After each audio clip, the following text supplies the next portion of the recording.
Dan Siegel is a psychotherapist who first coined the expression, the handy model of the brain.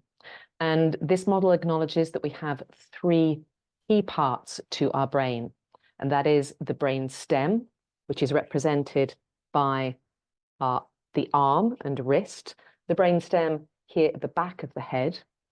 We have the limbic system, which is represented by the thumb here in the center of the brain. And this is home to the amygdala, our emotions. And then the third part of the brain is the neocortex, or the frontal cortex, the thinking, reasoning, creative part of the brain. So it's helpful to look at these in terms of how the brain developed. So this first part, the brain stem, can be referred to as the reptilian brain. It's the most ancient part of the brain. And essentially this means that the primary function of the brain is survival. That's it. The primary function of the reptilian brain, the brain stem, is our survival. That's what was most important when life first began to form. And the rest and digest function, to eat, digest, and to survive. So then the life forms started to come onto land, started to evolve, and we evolved the mammal part of the brain, the animal brain. This is the home of the fight-flight response, the sympathetic response of the nervous system.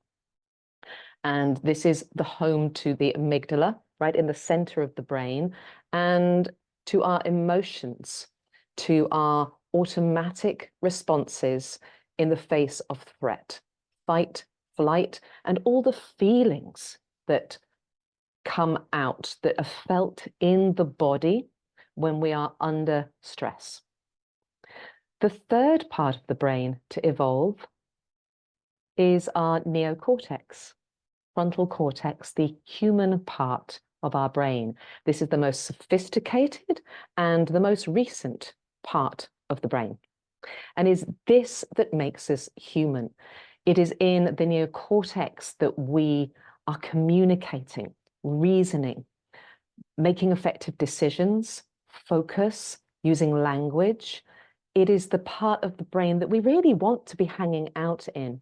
And it also corresponds to our ventral vagal, which is the part of the vagus nerve of the parasympathetic part of our nervous system that is primarily working to connect us. We are wired for connection through the ventral vagal part of our nervous system, and to an extent also through this animal part of our nervous system. But we really want to be hanging out here in our human brain if what do we want to be doing is communicating effectively, making good decisions, thinking creatively, following through, planning, reflecting. It's all happening here. But what happens is when we are under stress, there is a hierarchy to our nervous system. The first and foremost function of our brain when we're under stress, if you remember, is survival. So what happens is, first, we flip our lid. The reasoning, connected, communicative part of the brain goes offline, and we are in this fight-flight response, scanning for and responding to threat or danger, whether it is an actual threat or a perceived threat. So we're hanging out here, and we'll see this in the behavior of small children, toddlers, babies. A child that doesn't yet have language has one way to communicate distress, and that is through the emotional response, through tears, through movement, through facial expressions. So when we are under stress, we go into fight flight. This is the first response of the nervous system. And if this doesn't work, then we are left with the basic survival response. This means that we're no longer trying to fight back or run away. We will go into shutdown or collapse, much as an animal might when caught by a predator. It's no longer struggling. It's no longer try to get away and will go into a collapse. It's also what's going to happen if someone has been in an accident and perhaps there's been physical trauma or blood loss. So the system will begin to shut down to preserve life. This is the primary function of both the brain and the nervous system, the dorsal vagal part of our parasympathetic system when under stress.